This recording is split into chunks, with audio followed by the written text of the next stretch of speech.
Hello students. तो अभी हम क्या देख रहे हैं? इंटरफेरेंस देख रहे हैं, है ना। तो इसके पहले क्लास में, लास्ट क्लास में मैंने क्या बताया था? थिन फिल्म इंटरफेरेंस बताया था। थिन फिल्म इंटरफेरेंस में क्या होता है कि क्या करना था, एक ही पॉइंट आपको माइंड में रखना था कि जब भी क्या होगा, जब रे डेंसर मीडियम से रिफ्लेक्ट होगा तो फेज डिफरेंस क्या होगा, फेज चेंज कितना होता है? पाई होता है। और उसकी कॉरस्पॉन्डेंस जो रिफ्लेक्टेड रे होता है उसमें एक्स्ट्रा पाथ लेंथ डेवलप हो जाता है λ/2। ठीक है। तो हमने देखा था कि जब भी क्या होगा, कंस्ट्रक्टिव इंटरफेरेंस होगा तो path length difference constructive interference की correspondence 2n cos r is equal to क्या था? 2n + 1 2n + 1 इंटू λ/2 था। डिस्ट्रक्टिव के लिए क्या था? 2nt cos r is equal to क्या था? n लैम्डा था। कंस्ट्रक्टिव और डिस्ट्रक्टिव जो होता है जस्ट क्या होता है? चेंज हो जाता है यहाँ। तो उसी से रिलेटेड हम आज क्या है, न्यूमेरिकल्स एक दो देखेंगे, है ना। तो आइए हम उसी से रिलेटेड न्यूमेरिकल देखते हैं ना। तो देखो दिया हुआ है कि refractive index of thin soap film of uniform thickness is 1.34। ठीक है। थिकनेस ऑफ क्या दिया हुआ है? 1.34। Find the smallest thickness of the film that gives an interference maxima in the reflected light when light of wavelength 5360 angstrom fall eight normal incidence. क्या है? Normal incidence पे fall हो रहा है। ये पहला क्वेश्चन है। दूसरा है कि ये thin film of uniform thickness has a refractive index 4/3। This film is illuminated by a white light incident at an angle of 30 degree। Angle of incidence कितना दिया हुआ है? 30 डिग्री दिया हुआ है। The transmitted light is found to have a maxima intensity for wavelength 720 nanometer। कितना? 720 nanometer। Find minimum thickness of the film। Minimum thickness of the film. देखो इसमें क्या दिया हुआ है? रिफ्लेक्टेड सिस्टम में, और इसमें क्या दिया हुआ है? Transmitted system. तो पहले हम 1 by 1 दोनों को देखेंगे। आपको केवल इसमें क्या करना है? कंडीशन याद रखना है। ठीक है।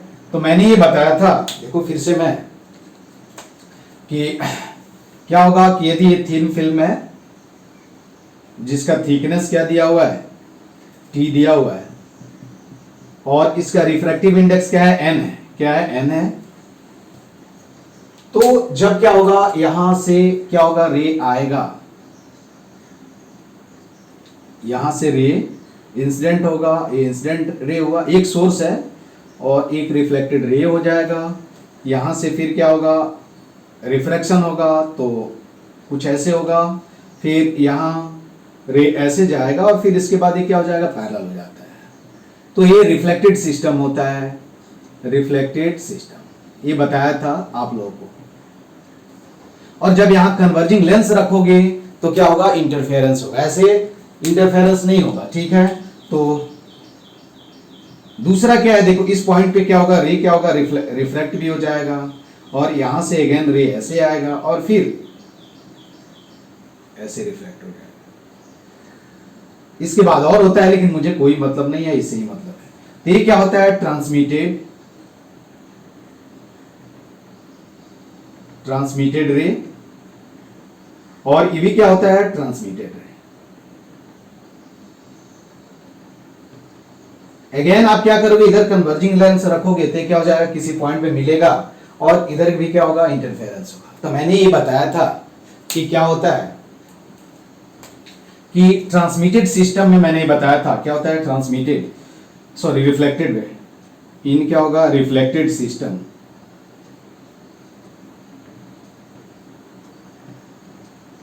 ठीक है। ठीक है 2nt cos r, ये एंगल क्या होगा? r हो जाएगा, angle of rays is equal to क्या होता है? n lambda. किसके लिए होता है?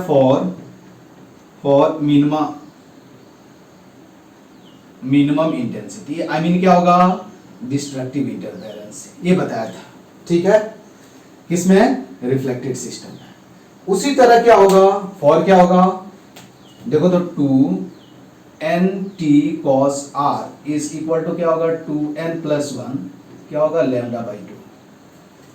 ये किसके लिए होता है, मैक्सिमा के लिए होता है, ये बताया था। ये किसमें, रिफ्लेक्टेड सिस्टम में। उसी तरह क्या होगा, बस यही कॉन्सेप्ट यूज करना है, इन क्या होगा, इन ट्रांसमिटेड सिस्टम, ट्रांसमिटेड सिस्टम क्या होगा, ट्रांसमिटेड सिस्टम में क्या होता है, अपोजिट हो जाता है। देखो क्या होगा, ट्रांसमिटेड सिस्टम में तुमको क्या क्या ध्यान देना है कि ट्रांसमिटेड सिस्टम में क्या होता है कि एक्स्ट्रा जो होता है वो पाथ लेंथ जो होता है वो ये लैम्डा इंट्रोड्यूस नहीं होता है। क्यों, क्योंकि ये क्या है, एयर है, ये भी क्या है, एयर है। तो यहाँ जो रे रिफ्रैक्ट हो रहा है वो क्या है, डेंस, क्या हो रहा है, रिफ्रैक्ट हो रहा है। तो रिफ्रैक्टेड रे में या ट्रांसमिटेड रे में क्या होगा, एक्स्ट्रा पाथ लेंथ डेवलप नहीं होता है। तो उस सिचुएशन में क्या होता है, 2nt cos r is equal to क्या होता है, लैम्डा फॉर किसके लिए, फॉर मैक्सिमा, और क्या होगा 2nt cos r equal to 2n+1 λ/2 क्या हो जाता है, फॉर मिनिमा। ये याद रखना है, और पाथ लेंथ डिफरेंस यही होता है, ठीक है। बस यही कॉन्सेप्ट है और अपने को प्रॉब्लम सॉल्व करना है। तो ये थोड़ा मैंने क्या किया, रिवाइज करा दिया। आपको केवल क्या होना चाहिए, फॉर्मूला याद होना चाहिए, ठीक है।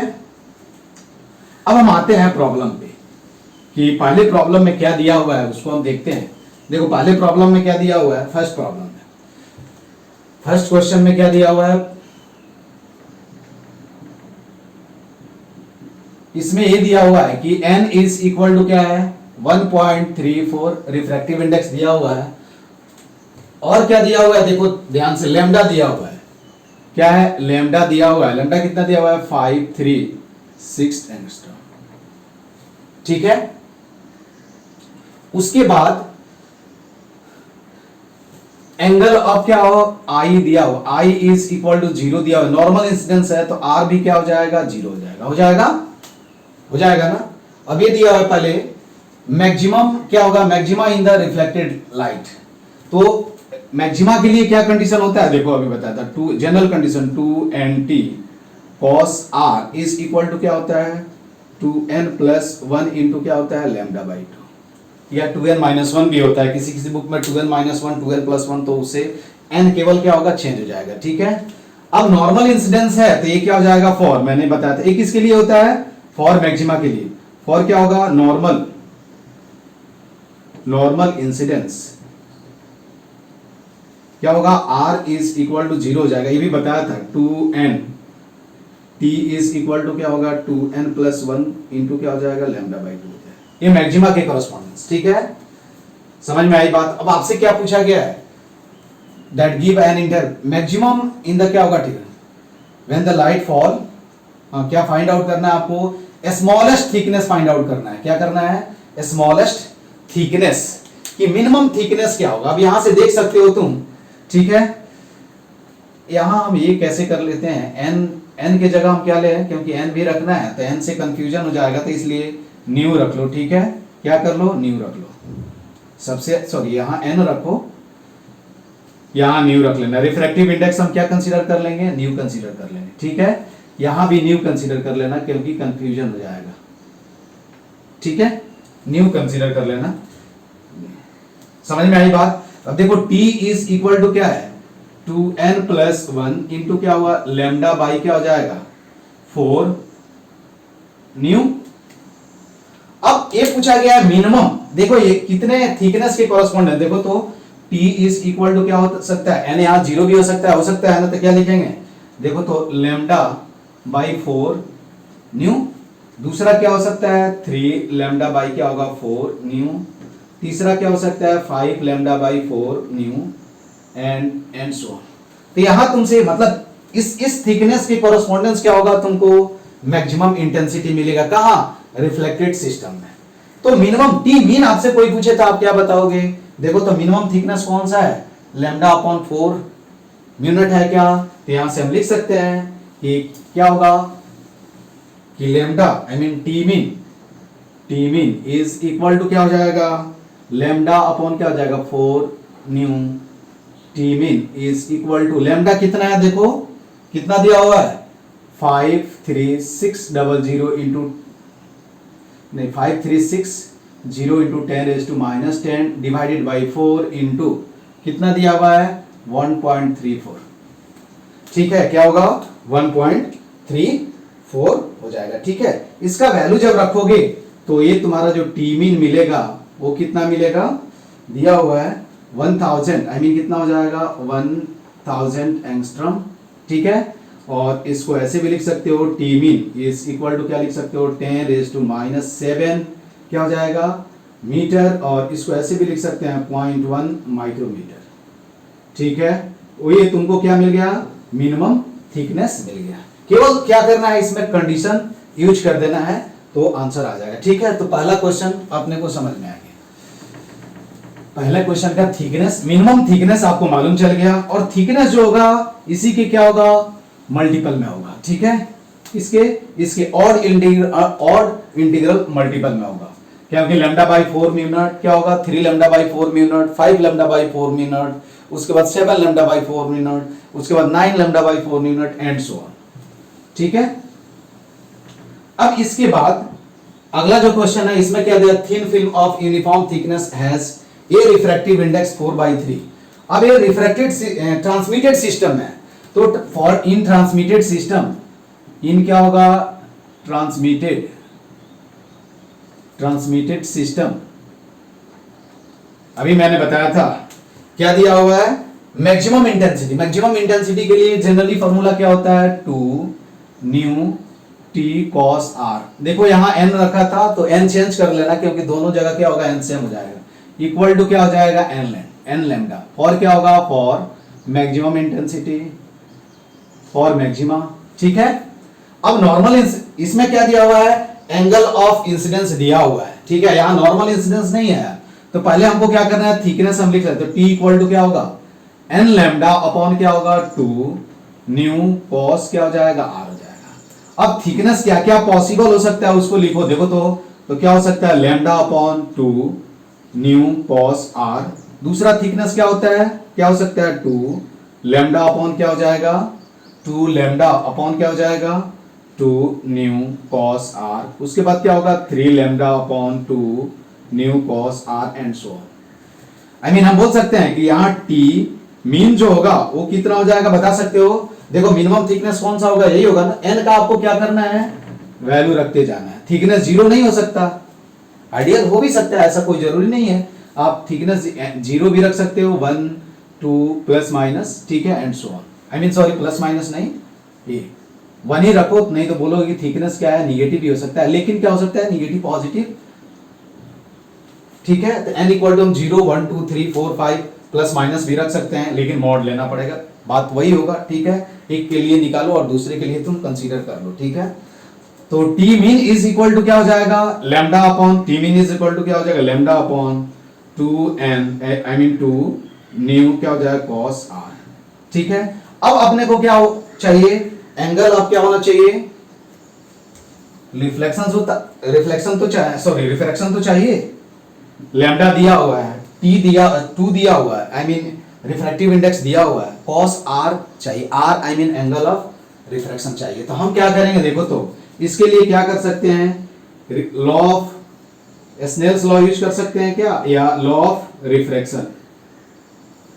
ठीक है, ए तुम्हारा क्या है आई, ये क्या हो जाएगा r, तो sine i is equal to क्या होगा n साइन क्या हो जाएगा r, आई मीन n मतलब नहीं। ठीक है, तो sine r is equal to क्या हो जाएगा साइन आई अपॉन क्या हो जाएगा n नहीं n, और ये कितना हो जाएगा 1 बाई क्या हो जाएगा 2 न्यू, और न्यू दिया हुआ है 1 बाई 2 इंटू 4 बाई क्या है 3, आई मीन कितना हो जाएगा 3 अपॉन 8 साइन r मिल गया। ठीक है, यही दिया हुआ है ना 4/3 दिया हुआ है। ठीक है, तो साइन r मिल जाएगा, तो कॉस r कितना होगा तुम यहां से कैलकुलेट कर सकते हो। Cos r is equal to क्या होगा square root of 1 minus sine square क्या होगा r, और दिस विल भी क्या होगा 1 माइनस कितना हो जाएगा 9 अपॉन क्या होगा 64 और इसको लिख सकते हैं 64 माइनस 9 अपॉन क्या होगा 8 बाहर लिख लिया, ये कितना हो जाएगा 55 अपॉन 8, यही होगा। अब क्या करो यहाँ वैल्यू रख दो, तो अब लिख सकते हैं कि टी मीन जो होगा वो कितना होगा, t mean is equal to lambda upon 2 into 4/3 into क्या हो जाएगा √55 इंटू क्या हो जाएगा 8, ठीक है। तो ये कितना हो जाएगा 3 लेमडा अपॉन √55, जो भी आएगा इसको कैलकुलेट कर लेना तो आंसर आ जाएगा, ठीक है। इसको जब सॉल्व करोगे तो तुमको आंसर मिल जाएगा, ठीक है। तो यहां कितना आएगा आंसर जो आएगा वो नियरली कितना आ रहा है 291.25 नैनोमीटर, ये तुमको क्या मिला आंसर मिल गया। तो इतना मिनिमम थिकनेस होना चाहिए। तो जब भी आपसे मिनिमम मैक्सिमम थिकनेस पूछा जाए तो आप क्या कर सकते हो, प्रॉब्लम को केवल देखो, तुमको यही याद रखना है, दूसरा इसमें कुछ नहीं है, केवल आपको फॉर्मूला याद रखना है, ठीक है। एक याद रखो, ट्रांसमिटेड सिस्टम का याद रखो, ट्रांसमिटेड सिस्टम का याद रख रहे हो तो रिफ्लेक्टेड का क्या हो जाएगा, जस्ट उसके अपोजिट हो जाएगा। अभी और सब क्या होगा सेम रहेगा और कोई चेंजेस नहीं होंगे, ठीक है, और कोई चेंज नहीं होगा। इसके बाद दूसरा हम एक एग्जांपल देखते हैं।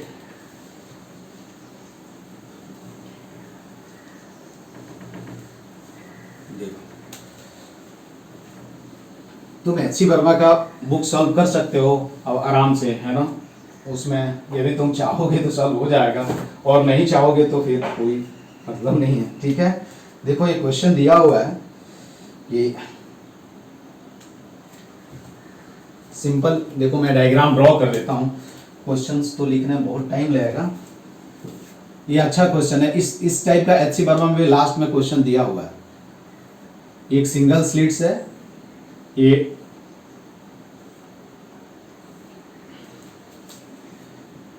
लाइट है, ठीक है, I mean parallel plane light है, और यहां क्या किया गया है, देखो यहां एक ऐसे तुमको मिलेगा, डिस्टेंस जो दिया हुआ है, क्या दिया हुआ है, डी दिया हुआ है, ठीक है। एक जो स्लिट्स है जस्ट इसके क्या है सामने है, एक मेन सोर्स हो जाएगा ये, ठीक है, और ये S1 हो जाएगा और इधर एक S2 सोर्स है, ये S2 और यहाँ क्या होगा S1। ये जो डिस्टेंस दिया हुआ है ये क्या दिया हुआ है, स्मॉल डी दिया हुआ है, क्या दिया हुआ है, स्मॉल डी दिया हुआ है, ठीक है। और यहाँ स्क्रीन रखा गया है। देखो लास्ट में जब एच.सी. वर्मा का तुम न्यूमेरिकल देखोगे तो इस टाइप का तुमको क्वेश्चन दिखेगा। ये क्या है 2D है, दिस इज स्क्रीन, ठीक है, क्या है स्क्रीन दिया हुआ है।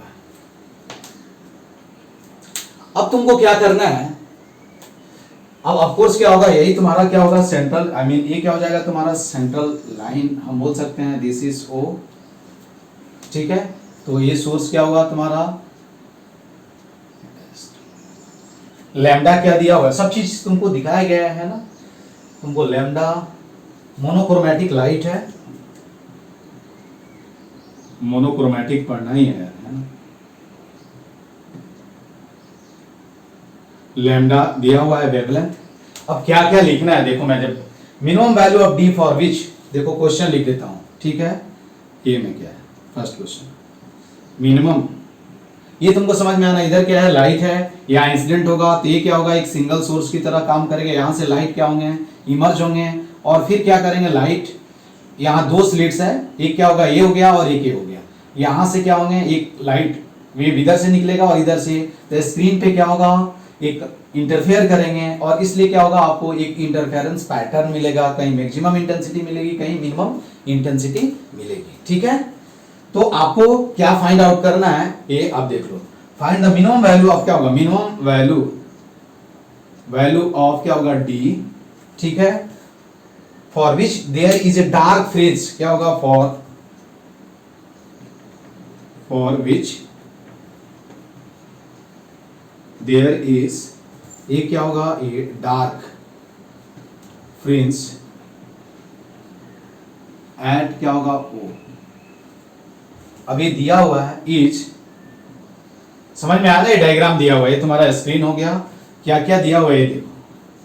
अब तुम भी सॉल्व कर सकते हो। D mean is equal to क्या होगा, d mean is equal to square root of lambda capital d by क्या होगा 2, बी क्या है, d mean is equal to कितना हो जाएगा, square root of lambda capital d by 3, ठीक है। सी देखो क्या है, d mean is equal to क्या होगा रूट लैम्डा, और डी जो है क्या है, ठीक है, 2 लैम्डा डी अपॉन क्या हो जाएगा 3। ये पहला क्वेश्चन है। दूसरा क्वेश्चन देखो, मैं पहले लिख देता हूं। सेकंड क्वेश्चन में क्या दिया हुआ है कि the position of central bright fringe, the position, ये इंपॉर्टेंट है, पोजीशन ऑफ क्या होगा सेंट्रल ब्राइट, ये बेसिकली पैसेज बेस्ड क्वेश्चन है, bright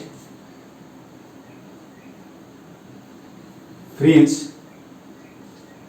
for d equal to, for d equal to D mean is, अब ऑप्शन दिया हुआ है, ये अच्छा क्वेश्चन है, बेसिकली एडवांस टाइप का क्वेश्चन है। 2 लैम्डा डी अपॉन क्या होगा 3 एवब ओ, बी जो है क्या है 2 लैम्डा डी बाई क्या हो जाएगा 3 बिलो ओ, सी जो दिया हुआ है वो क्या दिया हुआ है 3 लैम्डा डी बाई 2 एवब ओ, एंड डी जो ऑप्शन दिया हुआ है √3 लैम्डा डी बाई क्या है 2 बिलो ओ। ये दो क्वेश्चन है, पैसेज बेस्ड है, और पैसेज मैंने अब क्वेश्चन नहीं लिखा, लेकिन ये क्या है पैसेज बेस्ड क्वेश्चंस है। तो आपको क्या करना है कि क्या करना है, फाइंड आउट करना है। सबसे तो पहले यहां देखेंगे हम लोग, सबसे पहले देखो क्या मैक्सिमम इंटेंसिटी होगा, मिनिमम इंटेंसिटी, ये तो मालूम है कि सेंट्रल ब्राइट फ्रिंज के कॉरेस्पॉन्डेंस क्या होता है, पाथ लेंथ डिफरेंस क्या होगा 0 होना चाहिए, ठीक है। पाथ लेंथ जिस पॉइंट पे डिफरेंस पाथ लेंथ क्या होगा 0 होगा, वहां क्या होगा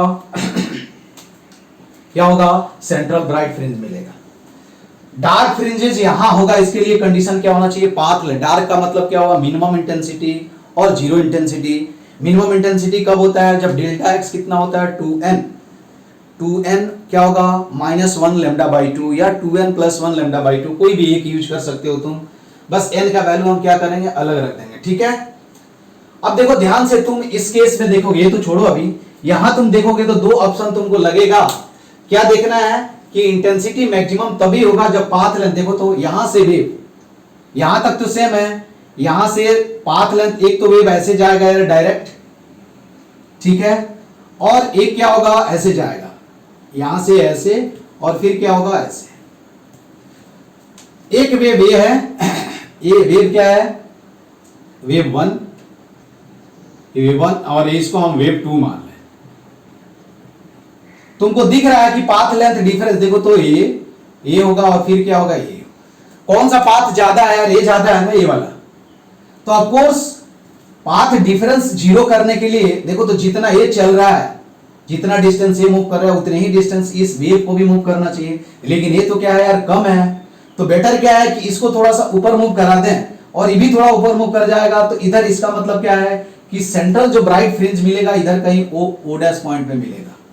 समझ में आया ना, क्या हो जाएगा सेंट्रल ब्राइट फ्रिंज होगा वो कहां मिलेगा, ओ डैश पॉइंट पे मिलेगा। सेंट्रल ब्राइट फ्रिंज के कॉरेस्पॉन्डेंस क्या होता है, पाथ डिफरेंस क्या होना चाहिए 0 होना चाहिए, और पाथ डिफरेंस क्या होना चाहिए 0 होना चाहिए, ठीक है, उसकी कॉरेस्पॉन्डेंस। तो देखो तो यहां एक वेव हो जाएगा और दूसरा वेव क्या हो जाएगा। यदि मैं मान लूं कि ये क्या है, this is the position of क्या होगा न्यू सेंट्रल ब्राइट फ्रिंज, तो यहां क्या होगा देखो, अब S1 क्या होगा और O1 इज इक्वल टू क्या होगा S2 क्या होगा O डैश, ठीक है, I mean this plus this is equal to क्या होगा, दिस प्लस दिस, तो पाथ लेंथ क्या हो जाएगा, 0 हो जाएगा। लेकिन आपको क्या फाइंड आउट करना है, y फाइंड आउट करना है। तो पहले हम इसको सॉल्व कर लेते हैं। अब देखो तो पाथ लेंथ डिफरेंस एट ओ कैसे लिखेंगे बताओ। Now consider path length difference at क्या होगा, एट ओ। ठीक है, ओ पे पाथ लेंथ डिफरेंस कितना होगा, देखो लिख देते हैं। Delta x is equal to क्या हो जाएगा, एस वन प्लस क्या होगा, एस वन ओ माइनस क्या हो जाएगा, एस टू। ठीक है, एस टू प्लस क्या हो जाएगा, एस टू। यही होगा यार। अब देखो ये दिया हुआ है, देखो ये डी दिया हुआ, a d Pythagoras theorem use कर दो और लिख दो। तो delta x is equal to क्या होगा, देखो एस वन, तो ये कितना हो जाएगा बताओ, डी स्क्वायर प्लस क्या हो जाएगा, डी स्क्वायर। सही लिखा क्या, ठीक है। उसके बाद ये कितना हो जाएगा, प्लस देखो तो ये कितना हो जाएगा, D square plus 4d square. तो डी स्क्वायर प्लस क्या होगा, 4d स्क्वायर माइनस कितना होगा, d प्लस क्या हो जाएगा, 2d, आई मीन क्या हो जाएगा, 3d। बात समझ में आया। अब ये दिया हुआ है, देखो ध्यान से, इसमें हमेशा ये कंसीडर करना है कि d is much much greater than क्या होता है, स्मॉल d।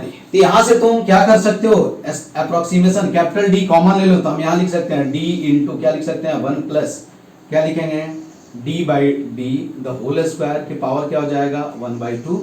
ठीक है, प्लस अगेन यहां से 4d कॉमन ले लेते हैं, क्या हो जाएगा, 2d इंटू क्या हो जाएगा, 1 प्लस d बाई क्या हो जाएगा, 2d द होल स्क्वायर के पावर क्या हो जाएगा, 1/2 माइनस क्या हो जाएगा, 3। बात समझ में आया। अब हम क्या करेंगे, इसको तुम लोग ऑप्शन लिख लिए हो ना, इसमें ऑप्शन हम देख लेते हैं, शायद देख लेंगे डी ऑप्शन है, चलो इसको हटा देते हैं। ठीक है, लेकिन इसकी भी जरूरत पड़ेगी अपने को। चलो पाथ डिफरेंस एक और स्टेप में मैं लिख देता हूं। तो delta x is equal to क्या होगा, ये देखो डायरेक्ट लिख रहा हूं, डी इंटू क्या हो जाएगा, देखो 1 प्लस क्या हो जाएगा, D square upon 2d square plus क्या हो जाएगा, 2d इंटू क्या हो जाएगा, 1 प्लस। ठीक है, समझ में आया, कितना हो जाएगा, 1 प्लस डी स्क्वायर अपॉन क्या हो जाएगा, 8d स्क्वायर माइनस 3d। इसको जब सिंप्लीफाई करोगे तो देखो कितना आएगा, देखो यहां लिख देता हूं। Delta x is equal to क्या होगा, ये देखो 3d कैंसिल हो जाएगा और ये कितना हो जाएगा, डी स्क्वायर प्लस क्या हो जाएगा, D square upon 2d plus क्या हो जाएगा, डी स्क्वायर अपॉन क्या हो जाएगा, 4d। और ये कितना हो जाएगा, देखो 3d स्क्वायर अपॉन क्या हो जाएगा, कितना हो जाएगा बताओ, 4d। अब यहां क्या हुआ, ओ पे पाथ डिफरेंस मिल गया। तुमसे कोई पूछे कि क्या होगा, मैक्सिमम इंटेंसिटी और मिनिमम इंटेंसिटी के लिए क्या होता है, पाथ डिफरेंस क्या होता है, क्या होता है। अब देखो इसको मैं हटा देता हूं, इसको ये रब कर देता हूं, है ना।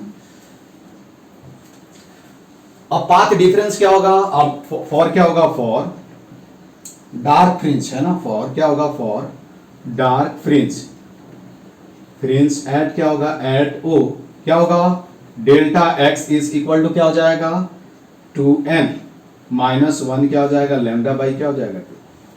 ठीक है, समझ में आई बात। अब डेल्टा एक्स यही होगा ना, यहां रख दो तो क्या हो जाएगा, 3d स्क्वायर अपॉन क्या होगा, 4d इज इक्वल टू क्या होगा, देखो तो 2n माइनस 1 क्या हो जाएगा, लैम्डा बाई 2। तुमको मिनिमम d निकालना है, तो देखो d square is equal to क्या होगा, 2d अपॉन क्या हो जाएगा, 3 इंटू, ठीक है, 2n माइनस 1 लैम्डा। अरे यही होगा ना। अब तुम देख सकते हो कि d का क्या क्या वैल्यू हो सकता है, यहां से फिगर आउट कर सकते हो। तो देखो तो d इज इक्वल टू क्या होगा, स्क्वायर रूट ऑफ क्या होगा, 2 कैपिटल D अपॉन 3 इंटू क्या हो जाएगा, 2n माइनस 1 लैम्डा। ठीक है, ये d मिल गया। d का क्या क्या वैल्यू हो सकता है बता सकते हो तुम। देखो तो अरे n का वैल्यू रखते जाओ यार, तो क्या हो जाएगा, d mean I mean d1 is equal to क्या हो जाएगा, देखो तो 2d upon 3 lambda, d2 is equal to क्या हो जाएगा, बताओ, n इक्वल टू 2 रखो तो 6d, अरे 3 हो जाएगा, आई मीन क्या हो जाएगा, 6 डी लैम्डा अपॉन क्या हो जाएगा 3, D3 कितना हो जाएगा देखते जाओ, कितना हो जाएगा तुम्हारा 10 डी लैम्डा अपॉन क्या हो जाएगा 3 एंड सो ऑन। तो डी मीन कितना होगा देख लो वहां से, डी मीन कितना मिल रहा है 2d अपॉन 3 इंटू क्या है लैम्डा, तो 2d अपॉन 3 इंटू क्या है लैम्डा, इसका मतलब कौन सा ऑप्शन होगा करेक्ट, डी। ठीक है, डी ऑप्शन। अब इसको हम क्या कर रहे हैं, इसको हटा दे रहे हैं। अब देखो हम क्या करेंगे, है ना, यदि हमको क्या करना है पाथ, अब ओ पे मुझे ये फाइंड आउट करना है कि क्या फाइंड आउट करना है कि सेंट्रल जो मैक्सिमा होगा ओ से किधर होगा, ऊपर होगा या नीचे होगा। तो ये तो हम पाथ लेंथ डिफरेंस देख करके हमने ये फिगर आउट कर लिया कि देखो ये वाला पाथ क्या है, ज्यादा है किससे, इस पाथ से, इसलिए क्या होगा वेव 2 को क्या होगा ऊपर जाना चाहिए, क्योंकि नीचे जाएगा तो देखो ये बढ़ता जाएगा और ये भी बढ़ेगा, लेकिन ये बहुत ज्यादा बढ़ेगा। तो इधर पाथ लेंथ 0 होने के चांसेस नहीं है, पाथ लेंथ 0 किधर होगा यार, अप होगा। समझ में आया ना, इसलिए ये तो क्लियर है कि क्या होगा सेंट्रल जो मैक्सिमा होगा ओ से क्या होगा एबव होगा, आई मीन ऊपर होगा। तो बिलो वाला जो दो ऑप्शन है वो क्या होगा, कभी पॉसिबल नहीं हो सकता। इसको हम बोलते हैं ऑप्शन एलिमिनेशन मेथड। दो ऑप्शन हमने क्या किया देख करके बता दिया कि दो ऑप्शन जो बिलो वाला है वो कभी पॉसिबल नहीं हो सकता, आई मीन सेंट्रल मैक्सिमा जो है वो से कभी नीचे नहीं हो सकता है, क्या है ऊपर ही हो सकता है। अब ऊपर हो सकता है तो उसके लिए हम कैलकुलेट कैसे करेंगे, तो हमने मान लिया कि यहां से वाई डिस्टेंस पे, आई मीन वाइडेस्ट पॉइंट पे क्या है सेंट्रल मैक्सिमा है। ठीक है, क्या है समझ में आया ना, तो ऐड क्या होगा कंसीडर सेंट्रल, क्या होगा सेंट्रल मैक्सिमा, क्या होगा मैक्सिमा, ऐड क्या होगा ऐड ओ डैश, हमने मान लिया। अब सेंट्रल मैक्सिमा होगा तो पाथ लेंथ डिफरेंस, देखो तो पाथ लेंथ डिफरेंस क्या होना चाहिए, देखो तो डेल्टा एक्स क्या होना चाहिए 0 होना चाहिए। डेल्टा एक्स 0 का मतलब क्या होगा, देखो तो एस S1 प्लस क्या हो जाएगा S1 O dash is equal to क्या होना चाहिए एस S2 प्लस क्या होना चाहिए S2 ओ डैश। सही है, अरे ये होगा ना, जितना पाथ ये होगा s S1 plus this is equal to, यदि ये पाथ लेंथ हो जाए, आई मीन ये वेव 2 है और वेव क्या है 1 है, तो जितना वेव क्या होगा फर्स्ट डिस्टेंस ट्रेवल करे उतना ही सेकंड डिस्टेंस ट्रेवल करेगा सेम टाइम में, तो पाथ डिफरेंस क्या हो जाएगा 0 हो जाएगा।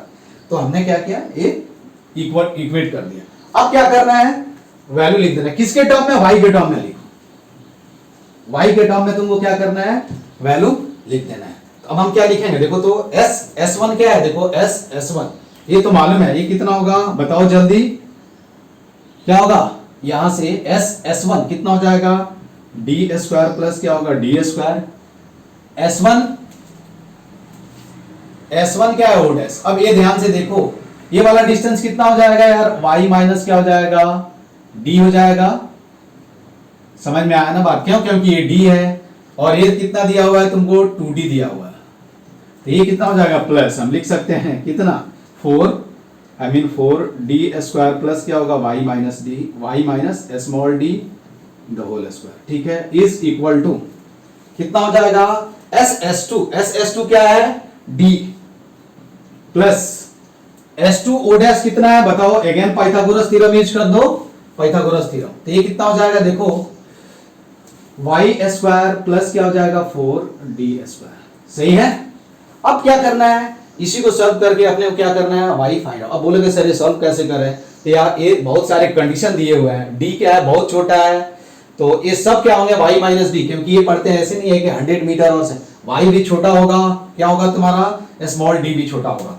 तो क्या करना है बाइनोमियल एक्सपांशन यूज कर दे, देखो यहां से d कॉमन ले लो, तो ये कितना हो जाएगा 1 प्लस d अपॉन क्या हो जाएगा d द होल स्क्वायर के पावर क्या हो जाएगा 1/2 प्लस यहां से 4d कॉमन लो, तो 4d कॉमन लोगे तो कितना हो जाएगा बाहर 2d इंटू अगेन क्या हो जाएगा देखो 1 plus y minus d upon क्या हो जाएगा 2d द होल स्क्वायर के पावर क्या हो जाएगा 1/2 is equal to d plus again यहां क्या लिखोगे 2d इंटू क्या हो जाएगा 1 प्लस y बाई क्या हो जाएगा 2d द होल स्क्वायर के पावर क्या हो जाएगा 1/2। हो गया, कुछ नहीं करना है अब आसानी से क्या होगा तुमको आंसर आ जाएगा। तो तुम बताओ हमेशा ये क्या करना है तुमको binomial expansion, I mean small approximation use करना रहता है। कौन सा फॉर्मूला हम यूज कर रहे हैं, 1 प्लस एक्स के power n is equal to क्या है, 1 प्लस एक्स। तो यहां लिख सकते हैं, देखो d इंटू क्या हो जाएगा 1 प्लस डी स्क्वायर अपॉन क्या होगा 2d स्क्वायर प्लस क्या हो जाएगा 2d इंटू क्या हो जाएगा 1 plus y minus d upon क्या होगा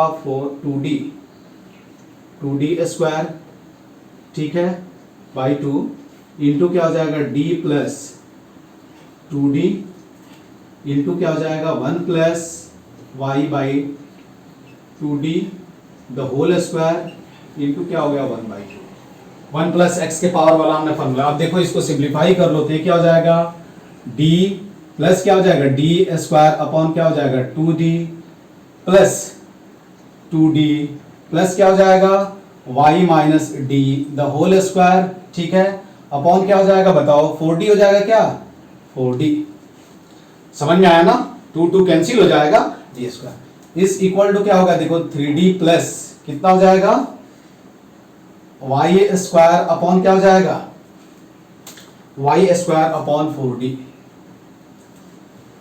समझ में आई बात। देखो अब 3d कैंसिल हो रहा है, मुझे y ही चाहिए तो 3d कैंसिल हो गया, ये क्या हुआ d square upon 2d plus क्या हुआ 1 बाई 4d इंटू इसको स्क्वायर कर दो तो y स्क्वायर माइनस क्या हो जाएगा sorry plus d square minus 2yd, ठीक है, अपॉन और इक्वल टू क्या हो गया y स्क्वायर अपॉन क्या हो गया d स्क्वायर, ठीक है, कोई डाउट नहीं है इसमें। अब देखो हम क्या करेंगे यहां से, तो d स्क्वायर अपॉन क्या होगा 2d plus y square upon क्या हो गया 4d, ठीक है, प्लस d स्क्वायर अपॉन क्या होगा 4d माइनस y, ठीक है, y स्मॉल d होगा यहाँ y स्मॉल d अपॉन क्या होगा 2d, ठीक है, इस इक्वल टू क्या होगा y square upon d square. तो ये y स्क्वायर अपॉन 4d होगा ना, सॉरी हमने ये कहा मिस्टेक कर दिया क्या, हाँ y स्क्वायर अपॉन 4d होगा ना, ठीक है, कितना हो जाएगा y स्क्वायर अपॉन 4d, ये कैंसिल हो गया, ये देखो कितना हो जाएगा 3d स्क्वायर अपॉन क्या होगा 4d इस इक्वल टू क्या है y d अपॉन क्या है 2d, ठीक है, ये देखो ये d से d कैंसिल हो गया, ये d से d कैंसिल हो गया 2 से, तो y कितना मिला y इज इक्वल टू कितना मिला 3 बाई क्या हुआ 2 इंटू डी। अब एक किसके कोरस्पॉन्डेंस पूछा गया है d मिनिमम के कर। अब देखो y क्या होगा y I mean y is equal to 3 by 2 d से कहां से o से क्या होगा एबव जो होगा वो क्या होगा सेंट्रल मैक्सिमा लाई करेगा, ठीक है। अब तुम क्या करो वैल्यू रख दो, यहां वैल्यू रखोगे तो तुमको आंसर मिल जाएगा। तो अब पूछा गया क्वेश्चन में क्या है कि for d equal to D mean कितना आया था, ये तुम वैल्यू रख सकते हो, डी मीन कितना आया था, अरे D mean is equal to कितना था, इज इक्वल टू देखो कितना था square root of 2 lambda upon D by क्या है 3, यही है ना, ठीक है। अब y रखो, y इज इक्वल टू क्या है देखो तो 2 लैम्डा डी अपॉन क्या है 3 इंटू 3 बाई क्या हो जाएगा 2, ठीक है, तो वैल्यू रख दो तो ये कितना हो जाएगा 3 लैम्डा डी अपॉन क्या हो जाएगा 2, ये तुमको क्या मिल गया y मिल गया। आई मीन इतने सेंट्रल मैक्सिमा से इतने अब क्या होगा तुमको क्या मिलेगा, आई मीन सॉरी o से क्या होगा इतने डिस्टेंस अप जो होगा वो क्या होगा सेंट्रल मैक्सिमा मिलेगा, यहाँ 2 है, ठीक है, इसलिए ये 2 है तो देखो एबव वाला कौन सा फॉर्मूला है तो हो नहीं सकता, तो इसलिए कौन सा करेक्ट ऑप्शन है सी विल बी द क्या होगा correct option, C will be the क्या होगा करेक्ट ऑप्शन, ठीक है। तो इसके इस पार्ट में बस इतना ही है ना। इसके नेक्स्ट पार्ट में हम क्या देखेंगे लॉयड्स मिरर देखेंगे और ये लास्ट पॉइंट है, इसके बाद हम वेव ऑफ आई मीन क्या पढ़ेंगे पोलराइजेशन पढ़ेंगे। तो आप इस पे इंटरफेरेंस चैप्टर पे है बहुत आसान, केवल क्या है थोड़ा तुमको मैथ्स यूज करने आना चाहिए। बाइनोमियल एक्सपांशन 1 प्लस एक्स के पावर n का सबसे ज्यादा यूज कहीं होता है तो क्या होता है यहाँ होता है 1 प्लस एक्स के power n is equal to 1 plus N X. जब x क्या हो मच स्मॉलर देन क्या हो जाए 1 हो जाए तो उस सिचुएशन में ये सबसे ज्यादा यूज किया जाता है। तो सबसे ज्यादा क्या है इसका यूज है, ठीक है। और उसके बाद थोड़ा आपको मैथ्स आता है। इसमें क्या करना है, ओवरऑल जितने भी हम इंटरफेरेंस अभी तक पढ़े हैं उसमें केवल काम क्या है, पाथ लेंथ निकालना, पाथ लेंथ डिफरेंस कैलकुलेट कर लेना। जैसे ही आपको पाथ लेंथ डिफरेंस मालूम चल गया तो फिर आपको कंस्ट्रक्टिव इंटरफेरेंस, डिस्ट्रक्टिव इंटरफेरेंस के लिए कंडीशन होता है, वो आपको क्या करना है, यूज कर देना है। ठीक है, तो आज के क्लास में बस इतना ही। इसके नेक्स्ट पार्ट में हम क्या पढ़ रहे हैं, पढ़ेंगे लॉयड्स मिरर के बारे में पढ़ेंगे। ठीक है, वो भी आसान है, उसमें कुछ नहीं है। ठीक है, तो नेक्स्ट पार्ट में हम कंटिन्यू करते हैं। Okay, thank you.